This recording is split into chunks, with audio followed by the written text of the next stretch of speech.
finally, as promised, a special comment on the presidential campaign of the junior senator from New York.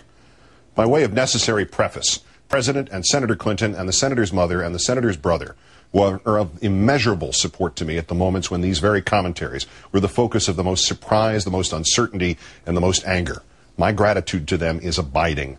Also, I am not here endorsing Senator Obama's nomination nor suggesting it is inevitable. Thus, I have fought with myself over whether or not to say anything. Events insist. Senator, as it has reached its apex in their tone-deaf, arrogant, and insensitive reaction to the remarks of Geraldine Ferraro, your own advisors are slowly killing your chances to become president. Senator, their words and your own are now slowly killing the chances for any Democrat to become president. In your tepid response to this Ferraro disaster, you may sincerely think you are disenthralling an enchanted media and righting an unfair advance bestowed on Senator Obama. You may think the matter has closed with Representative Ferraro's bitter, almost threatening resignation letter. But in fact, Senator, you are now campaigning as if Barack Obama were the Democrat and you were the Republican. As Shakespeare wrote, Senator, that way madness lies. You have missed a critical opportunity to do what was right. No matter what Ms. Ferraro now claims, no one took her comments out of context. She had made them on at least 3 separate occasions, then twice more on television this morning. Just hours ago on NBC Nightly News, she denied she had made the remarks in an interview, only at a paid political speech. In fact, the first time she spoke them was 10 days before that California newspaper published them, not in a speech, but in a radio interview. On February 26th, quoting, "If Barack Obama were a white man, would we be talking about this as a potential real problem for Hillary? If he were a woman of any color, would he be in this position that he's in? Absolutely not." The content was inescapable. 2 minutes earlier, a member of Senator Clinton's Finance Committee, one of her hill raisers, had bemoaned the change in allegiance by Superdelegate John Lewis from Clinton to Obama, and also the endorsement of Obama by Senator Dodd. "I look at these guys doing it," she had said, "and I have to tell you, it's the guys sticking together." A minute after the color remark, she was describing herself as having been chosen for the 1984 Democratic ticket purely as a woman politician, purely to make history. She was, in turn, making a blind accusation of sexism and dismissing Senator Obama's candidacy as nothing more than some equal opportunity stunt. The next day, she repeated her comments, and a reporter from the newspaper in Torrance, California, heard them. If Obama was a white man, he would not be in this position. And if he was a woman of any color, he would not be in this position. He happens to be very lucky to be who he is, and the country is caught up in the concept.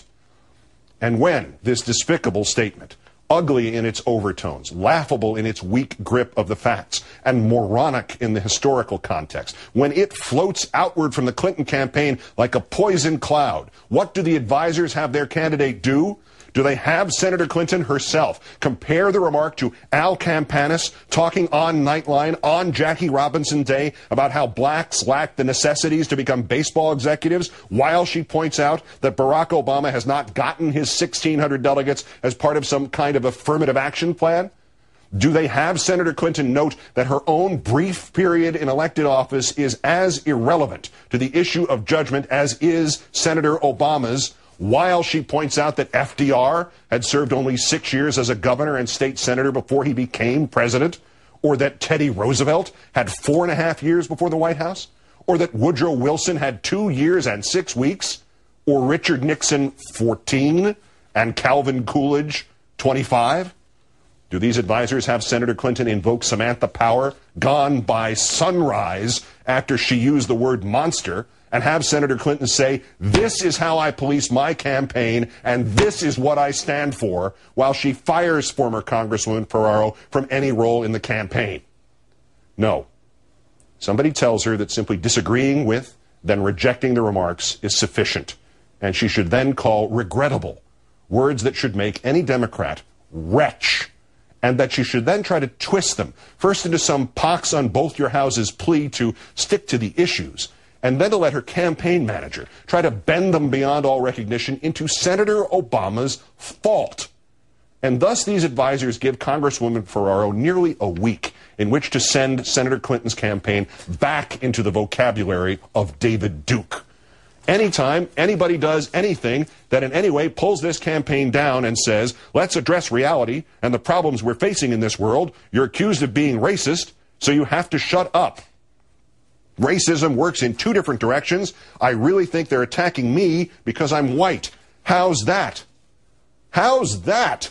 Apart from sounding exactly like Rush Limbaugh attacking the black football quarterback Donovan McNabb, apart from sounding exactly like what Ms. Ferraro said about another campaign nearly 20 years ago, quote, President Reagan suggested Tuesday that people don't ask Jesse Jackson tough questions because of his race. And former Representative Geraldine A. Ferraro said Wednesday that because of his, quote, radical views, quote, if Jesse Jackson were not black, he wouldn't be in the race. So apart from sounding like insidious racism that is at least 2 decades old, apart from rendering ridiculous Senator Clinton's shell game about choosing Obama as vice president, apart from this evening's resignation letter, I am stepping down from your finance committee so I can speak for myself and you can continue to speak for yourself about what is at stake in this campaign. The Obama campaign is attacking me to hurt you. Apart from all that, well, it sounds as if those advisors wanted their campaign to be associated with those words and the cheap, ignorant, vile racism that underlies every syllable of them, and that Geraldine Ferraro has just gone freelance. Senator Clinton, this is not a campaign strategy. This is a suicide pact. This week alone, your so-called strategists have declared that Senator Obama has not yet crossed some commander-in-chief threshold, but he might still be your choice to be vice president, even though a quarter of the previous 16 vice presidents have become commander-in-chief during the greatest kind of crisis this nation can face, a midterm succession. But you'd only pick him if he crosses that threshold by the time of the convention. But if he does cross that threshold by the time of the convention, he will only have done so sufficiently enough to become vice president, not president. Senator, if the serpentine logic of your so-called advisors were not bad enough, now thanks to Geraldine Ferraro and your campaign's initial refusal to break with her and your new relationship with her, now more disturbing still with her claim that she can now speak for herself about her vision of Senator Obama as some kind of embodiment of a quota if she wishes, if you were to seek Obama as a vice president, it would be, to Ms. Ferraro, some kind of social engineering gesture, some kind of racial make-good. Do you not see, Senator? To Senator Clinton's supporters, to her admirers, to her friends for whom she is first choice, and to her friends for whom she is second choice, she is still letting herself be perceived as standing next to and standing by racial divisiveness and blindness. And worst yet, after what President Clinton said during the South Carolina primary, comparing the Obama and Jesse Jackson campaigns, a disturbing but only borderline remark. After what some in the black community have perceived as a racial undertone to the 3 a.m. ad, a disturbing but only borderline interpretation. And after the moment's hesitation in her own answer on 60 Minutes about Obama's religion, a disturbing but only borderline vagueness. After those precedents, there are those who see a pattern, false or true. They see it. After those precedents, there are those who see an intent, false or true. They see it. After those precedents, there are those who see the Clinton campaign's anything but benign neglect of the Ferraro catastrophe, falsely or truly, as a desire to hear the kind of casual prejudice which still haunts the society voiced, and to not distance the campaign from it. To not distance you from it, Senator. To not distance you from that which you as a woman and Senator Obama as an African American should both know and feel with the deepest of personal pain, which you should both fight with all you have, which you should both ensure has no place in this contest, ever. This, Senator Clinton, is your campaign, and it is your name. Grab the reins back from whoever has led you to this precipice before it is too late. Voluntarily or inadvertently, you are still awash in this filth. Your only reaction has been to disagree, reject, to call it regrettable. Her only reaction has been to brand herself as the victim and resign from your committee and insist she will continue to speak.